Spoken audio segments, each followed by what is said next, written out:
Bonjour, aujourd'hui je vais vous parler des technologies autochtones, plus spécifiquement du piège en bois algonquien.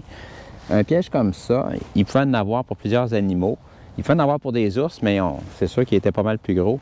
Quand c'était des animaux comme des ours, il était fermé au complet ici, puis on pouvait mettre par exemple une pièce de viande pour attirer l'ours. Celui-là, il est plutôt fait par exemple pour un castor.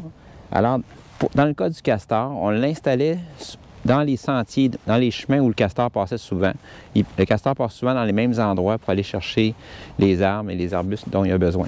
Donc, le castor serait passé par ici, puis là, on utilisait la force de gravité. Vous voyez bien sur le dessus, les billots sont appuyés, puis il y a une petite tige de bois qui est le déclencheur. Je vais vous montrer comment ça fonctionnait.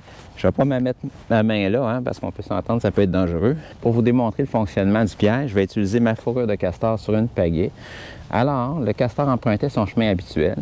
Il pouvait apercevoir la structure, mais il ne connaissait pas le principe de la gravité. Il n'avait pas eu ses cours de sciences.